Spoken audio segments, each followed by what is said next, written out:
artists should have the resources they need to do the work that runs through their veins. And with the gathering of resources, we will one day abolish the phrase, starving artist. Day and night, the movement does not cease, for creativity never sleeps. We are Artist Uprising. Welcome to the Artist Uprising podcast. I'm your host, Kavis, here with an amazing artist. And it's so good to meet you. Your energy is just as good in person as it is on text. Shamsy, how are you? I am doing well, and likewise, your energy is just contagious, and I'm so happy to meet you as well. Yes. So what I like to start off as far as asking our guests is, when did you develop the love that you have for what you do now? I guess, it was just part of my childhood, at a very early age. I was already, into drawing and painting. I had a family of, very creative females, my sister, my mother, my aunts, my grandmother. We all would do, work together and do ceramics and watercolors and all this stuff. So at a very early age, I was already like, this is, I'm drawn to it, Like this is what you wanted to do. Yes, specifically. Absolutely.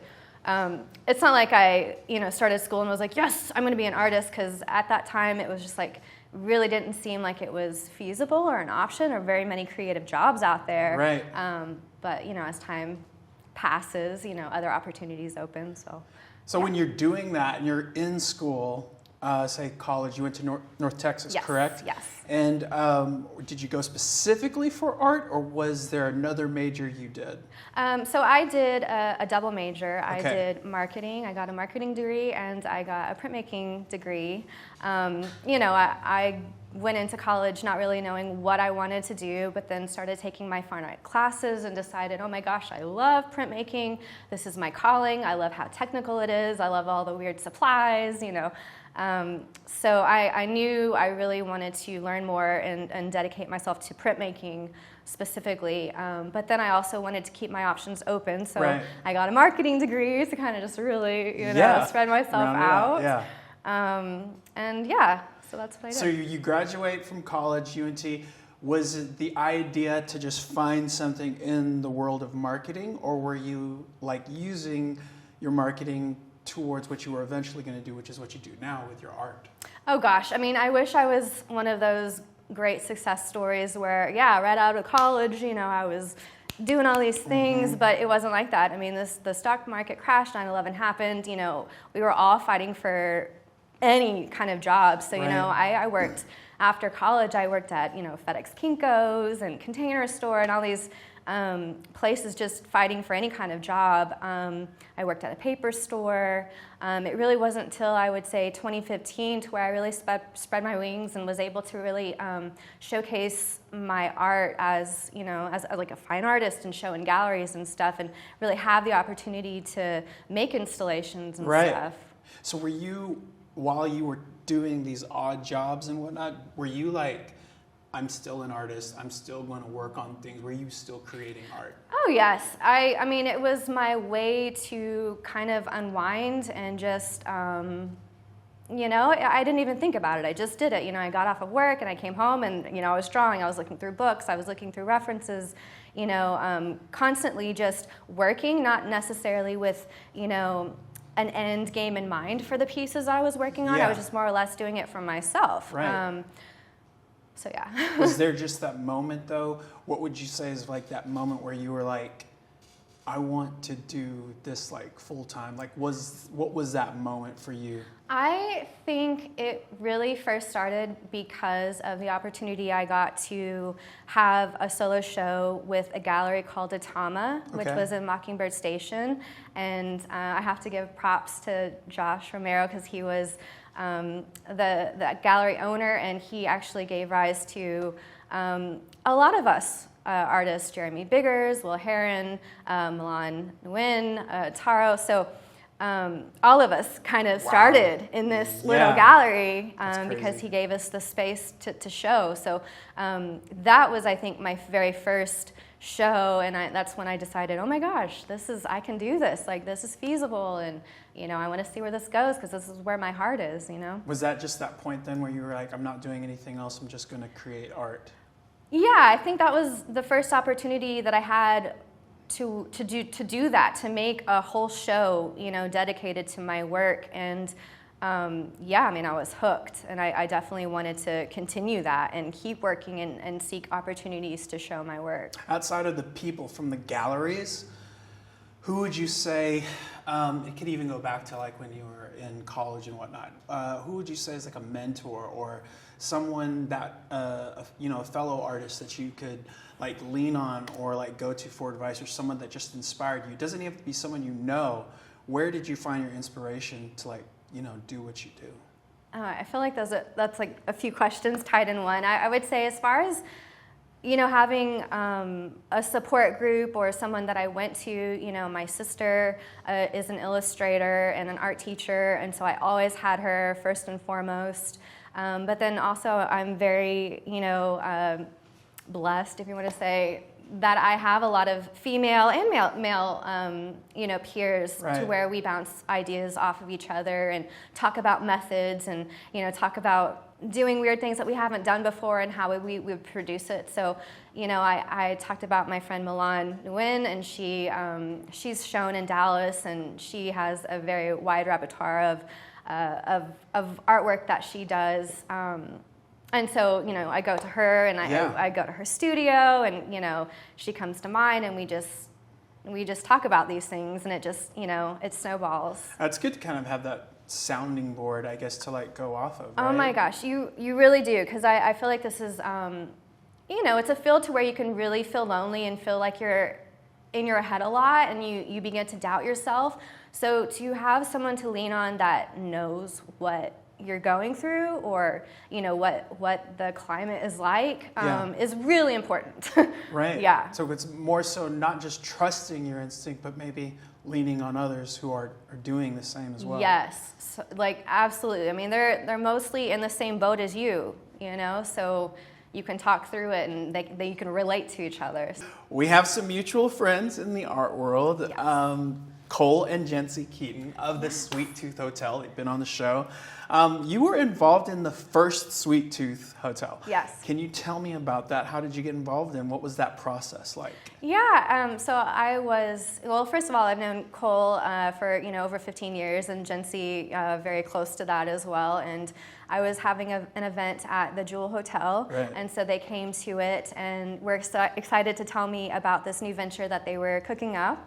And, were telling me about it, and offered me a chance to do an installation, which of course I jumped on. And, that was really my first, so cool, my first like full-blown room of an installation. And it just sparked from there. And what was the process? Like, how do you, like, when someone comes to you and they're telling you, we'd love for you to have an installation, what does that look like on your end, like putting together something? Like, do you have a theme in mind? Like, how do you come up with it? I mean, yeah, I guess every case is going to be different, but in their case, they always came to me with a theme. Even though they let me loosely be involved with that theme, all of my work is pretty much tied to nature, so any of my work will always stem from that. So even if their theme was like discotheque, for example, I did an installation called Bed Spring, so it still, was viable in their whole, exhibition for that theme. Where does that connection with art come from, as far as what you do? Like, why nature? Why nature? I grew up outside, I grew up playing outside, and I drew and, was inspired with what I saw. Right. It was to the point where, I was a little kid out there like drawing each blade of grass, So yeah, I was constantly in nature, immersed in it, and that's where I had the most fun. So I think it was pretty natural for me to be still curious and want to investigate, different aspects of nature and, pull them into the bodies of work that I've created. How much of like being curious like that do you think has helped you as far as develop as an artist? Oh my gosh.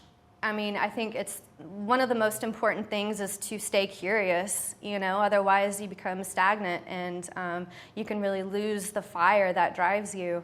So I am constantly curious. I just came back from Galveston, and there was all these weird creatures, you know, from the sea that are, you know, spilled across the sand, and it's still, I'm like, ooh, that's a weird texture. These are crazy colors, you know. So I'm constantly still inspired by nature. And again, there's so many entities. I mean, it's infinite. Right. So. Speaking of colors and nature, I want to know about Shamstones. Okay. What is Shamstones, and how did you come up with the name? Okay, so I was having a show at Eastville College. Okay. I had a solo show in 2017, I believe, and I had just like this vision of, you know, so when you're offered a show, you think of the gallery space and how to utilize it, and so I really wanted to make a wall of these, you know, crystals or gemstones that, you know, were even contained in little specimen jars, and maybe even had like little ecosystems. Right. So it really kind of, I feel like, started with that show that I had. And it wasn't really an official name that I gave them. It was just more or less my family and friends would be like, oh, what are you working at? Oh, those Shamstones, huh? Oh, she's just making her. So, you know, it just became like a tagline for them. And, you know, there is the Arkenstone. There is, you know, the Philosopher's Stone, you know, gemstones. So, you know, I was like, fine, yeah, there's Shamstones. It's fine. Not only are they just beautiful in themselves, but they also are fluorescent, meaning that they glow under UV light, and phosphorescent, meaning that they glow in the dark. So, you know, these kind of like crazy little surprises to where I also make jewelry pieces out of them as well. You know, it was like the number one thing people ask, you know, is like, oh my gosh, you know, I want to wear these sculptures, and so I started a jewelry line. Very cool. But yeah, they're just made of this weird concoction of, you know, resins and botanical material and flux of minerals and stuff, and each of them are unique. What goes into like knowing exactly all that stuff that you explained? Like, how did you have to learn all that? Like, I did, just because I was curious about it. Okay. So it wasn't anything you learned like in college or anything? This was after? No, okay. This was all after college. Yes. You know, I did drawing and painting and printmaking in college, but I didn't really do a whole lot of sculptural work. But that didn't scare me. You know, I really relished learning new things and learning new methods and techniques. So I taught myself, and you know, the more I did it, the better I felt like I got, or you know, the results were better. And you know, here I am now, and they look like this. Do you remember the moment that you were offered or someone wanted to buy, you know, a piece of it? Oh yes, in fact, I have stopped wearing it in public because one, I'm an introvert, and they really do. You are? I'm an introvert. Don't tell anyone. Lying. But people gravitate toward them. I mean, you know, they're very bright and colorful. So people would come up to me and want to talk to me, and I'm just like, I don't want to talk to you, you know. So I stopped wearing them in public because people would buy them off of me. They would take them off of my neck and purchase them. So, I mean, that was great, but also, like, I just, amazing. You know, didn't always want to talk to people. Right. So you're actually wearing it today. I am, show. just for you. Just for me, yes. But, I mean, then what's the move then in, as far as like getting that out there for people to want to buy? Yeah, so I've had different retailers carry them in their boutiques when the Nasher store was up and running. You know, they carried some pieces. Did they reach out to you for that? I started a relationship with them years ago, and it just branched off. And as I continued growing my art forms, you know, they were just like, oh yes, bring us more. So I actually displayed some of my sculptural mushroom herbarium books that I made. There were these books that had pages flying out that were having, you know, mushrooms and organics growing out, and they were displayed in the Nasher store for, I think, 3 or 4 months. Wow. So, you know, this relationship had been growing, and so, yeah. They saw that and they're like, they saw that, yeah, and I've that. done artist talks with them about it, and you know, have talked with students about the process and showed them examples of, you know, how they're made and all that. So it's Is that exciting for you, like sharing your knowledge to like kids and stuff who were probably in your shoes but just didn't know what to do? Yeah, I mean, I've taught for a very long portion of my life. So it seems very natural, you know, to share that with people. I mean, I'm not saying I want you to ask specifically how I'm making them and what my process is so you can copy it down and like recreate that. But as far as, you know, sharing, you know, how I get inspired and you know, sharing that, like, yes, maybe you didn't learn that in school, but you can teach yourself, you know. I love to give them that, you know. Well, I know for sure we were talking about how the Nasher, you know, came to you, or you developed a relationship with that, and with your artwork, it's gained a lot of attention. Your work has also been commissioned by some pretty famous people. Most recently, a movie. Would love for you to talk to me about the Wes Anderson film. Sure. Yeah. So I was contacted by Searchlight Pictures, and I signed a contract with them where they wanted me to help promote Wes Anderson's new film, French Dispatch.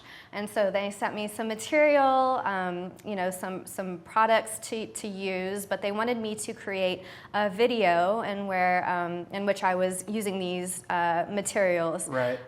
So I created a video and some photographs of you know, different props that I had made from his films, because I really wanted to go above and beyond just the French Dispatch and really showcase, you know, all the films that I love. So, you know, I had like little props like, you know, the crayon ponyfish from Life Aquatic, and I played Margot, so I made myself a little wooden finger to wear. You got detailed with it. I did. I just loved it so much. I really love making little things. So, you know, it was really fun for me. They did not ask me to do all of those things, but what was their reaction then when they got it? Oh, I mean, they were like, yes, we will work with you again, you know, and I ended up doing an additional video for them later on. So yeah, they were happy with it, and you know, I hope to do more for him. I mean, like, that's got to be a great opportunity as far as like opening doors and stuff. Oh, I surely hope so. It was quite an experience, and you know, definitely a check off of my list. I mean, to have anything to do with him and his whole world is pretty amazing. So when you think about your trajectory when it comes to your artwork and whatnot, where do you see yourself 5 years from now? Oh my gosh. I hope to still have the drive and fire to create the work that I'm proud of, and I hope to, you know, do collaborations with other artists, you know, and also exhibit, you know, more nationally and internationally, and just keep going. You know, like with artists, and I think just creatives in general, I think you kind of touched on it just a little bit. You know, there's peaks and valleys when it comes to that. What's the thing that you find as an artist, like when you're kind of in that dark spot? How do you find a way to like pick yourself up to like get back, you know, and get back on it? For me, it will be always to go back to nature. Put me somewhere alone, secluded, lost in the woods somewhere, and that's where I'm getting my energy and my drive. I would say that, and if I'm not able to get away, you know, even if it is at a state park somewhere locally, that still is enough for me. But if I'm not able to, even just, you know, speaking with friends and peers that are kind of in the same boat, really helps. Love that. Well, I know we said 5 years from now, but I know you got something coming up soon, and that's the opening of the new location at the Sweet Tooth. Yes. Tell me about that. Yeah, so it opens up soon, and I do not have a title yet for my But it installation. Is downtown, in the downtown location. Yes, it's in the downtown location. It's near the Majestic Theater. Right. And they're going to be there for quite a few years this time, which I'm very excited about. And I feel like this exhibition itself, I believe it's going to be called Dreamland, is going to be ongoing for 2 years. And you don't have your idea yet? Oh, I have my idea. You do? I'm like, okay, go ahead. I'm like 89%. But you're not sharing it, obviously. I'm just, I don't have a title for it yet. Do you have a color? Oh gosh, all the colors. All the colors? All the colors. Lights, plants, you know, shiny things, otherworldly stuff. Right. Yeah, some bizarre things. Well, I want to thank you for finally coming through and spending time with us on the podcast. On the show, we love giving our viewers and listeners who are aspiring artists themselves, some of them, just tips or advice. If there is one thing that you've learned over your years as an artist, what would you give as far as like advice for someone listening today? I would say be true to yourself, because if you're not, you're going to get run down and you will lose your fire. So be true to yourself, keep being curious, and then also, you guys, read those contracts. They are really painful, but you really need to read them to protect yourself. Right. And then I feel like I would really love to end it on a quote from David Byrne, when he says that everything I've learned in my life, I learned because I decided to try something new. And I think that's just like, it says it all. So good. Yeah. Where can our listeners, viewers find you on social media? I'm just at Shamsy, Shamsy, on Instagram. I am on Facebook, but meh. So find her on Instagram. Yeah. Well, thank you so much, and thank you to our listeners and viewers, and we'll see you guys soon. Thank you so much. Stay tuned and explore the next Artist Uprising. Use #ArtistUprising to join the movement.